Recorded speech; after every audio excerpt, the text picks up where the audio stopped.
LinkedIn. Hope everybody's having a great week. So for years, I've utilized networking to build any business that I've been a part of. We've always had that be our main resource for building relationships and creating leads, and then turning those leads into actual revenue. I believe it's an art form. I believe it's never done. I believe you're always going to get better. The more you do it, the more you're going to learn the intricacies of it. So for me, I'm going to start sharing some tips on networking because I think it's something that we can apply to life for relationships and business for relationships. Anywhere where you need to build relationships, I think it's super important. And the expression is not always what you know, but who you know.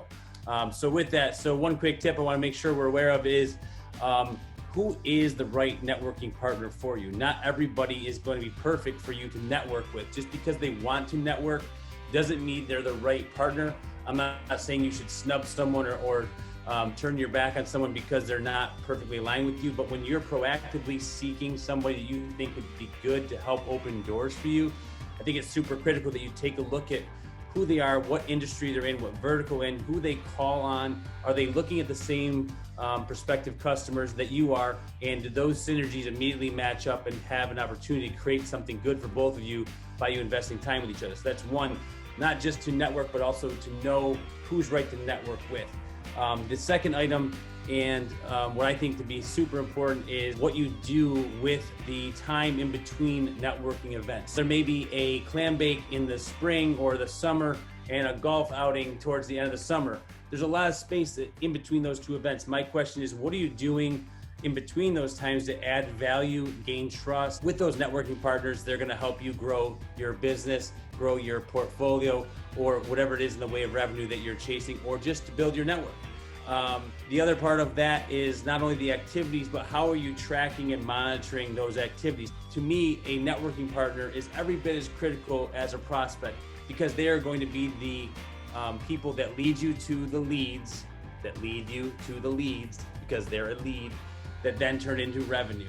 So when you're performing those behaviors, you need to have a way to keep track of those interactions with that relationship. So for me, I utilize the CRM, the same CRM that I utilize to track my prospects and my customers and all the opportunities associated with them.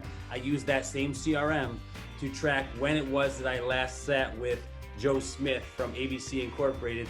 It was 2 weeks ago. I still have another 2 weeks before I should reach out to him, but they say that statistically it takes 8 touches for someone to interact with a prospect before they actually get an appointment.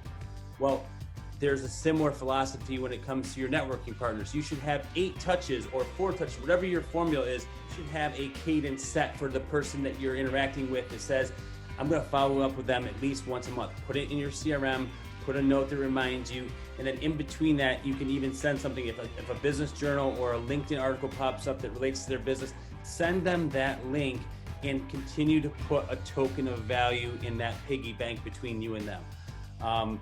That kind of behavior can be super, super beneficial because time can go by so quickly, and what you thought was a month since the last time you talked to Joe Smith at ABC Incorporated was actually 2 months or 3 months, and that's when you lose focus, you lose traction, you lose momentum, and you lose your potential of actually utilizing that relationship from a strategic perspective. So those are my 3 networking tips for this idea. 1, know who is the right networking partner for you. Number 2, what are you doing in between the networking events? What kind of activities, what kind of behaviors are you doing that are going to contribute and add value to that relationship with that networking partner? So you're not just taking away from their time, you're actually adding time to their day, you're adding value, you're helping them to gain a faster route to a decision maker, any of the above. And number 3, the most important in my mind, is track your behaviors.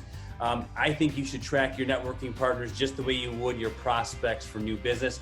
They're equally as important because without networking partners, you're depleting a huge resource that can help you get those leads that lead to prospects. So those are my 3 tips for the week on networking. Hope you all are having a great week. Be good, be safe, and talk soon.